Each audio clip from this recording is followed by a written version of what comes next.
Big breaking news coming in from Pakistan now, and this is a CNN News 18 exclusive, ladies and gentlemen. The second Hindu temple attacked in 48 hours in Sindh in a shocking incident.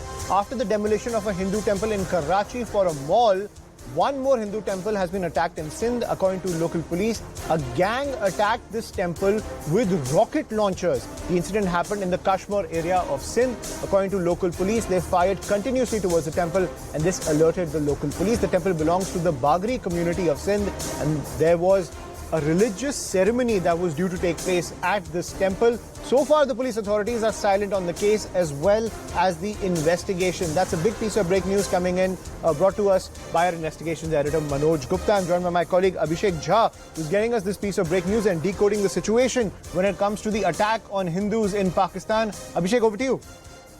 Of course, see, this is the official version which says that bandits have attacked this Hindu temple in the revenge of Seema Haider fleeing to India and to marry a Hindu. And the attack was on a temple in dacoits in Sindh province, and this is the latest information that we have been getting. But this is not the first incident. In fact, in the last 48 hours, there has been 2 attempts, and ironically, another attempt to demolish a building of temple building was done on behest of police administration. In fact, another ancient Hindu temple of Solidar Bazaar in Karachi was demolished by an unknown builder. And apparently that this whole premise has been sold to a person who is trying to develop that area as a shopping complex. And the money has been given. It is 7 crore is the amount that on which this land was sold to that person. And apparently the administration was also very much complicit in this whole demolition process.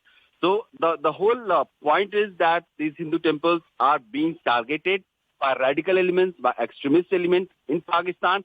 And only the worst is that the administration is not coming to rescue. Administration is not supporting the minority people of their rights, of their, to maintain a temple or any sacred place that they have been worshipping there. And Pakistani government, though they claim to be, having inclusive society at World Forums, but that incidences of past 48 hours at least reflects the truth that they have been trying to coerce and marginalize these smaller and minority communities in Pakistan. Right, and Abhishek, is the modus operandi kind of like a tacit understanding with these antisocial elements that they target Hindus, they target Hindu families, they target Hindu businesses, they target Hindu temples, and the authorities go slow on the entire investigation? They don't make major arrests. Those who get arrested come out on bail. So to an extent, you are encouraging the antisocial elements to target Hindu minorities.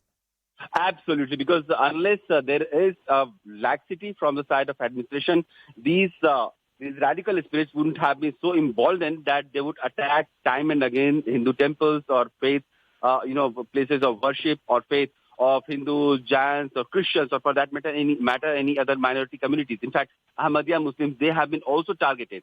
And in most of the cases, though there is a serious lack of empathy towards the marginalized and minority communities in Pakistan, but at the same time, usurping the real estate property of these temples, who happens to be like some 100 years old or some 150 years old, is also one of the agenda that in the name of coercion, in the name of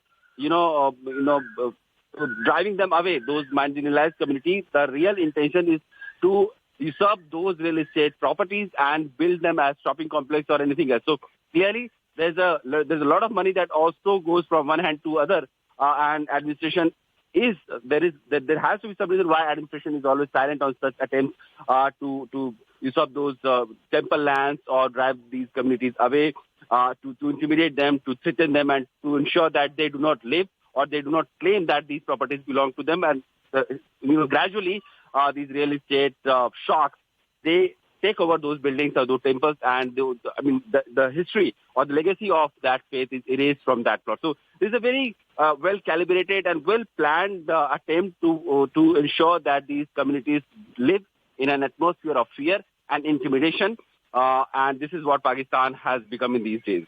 Right, thank you Abhishek for joining us with that piece of breaking news. Now,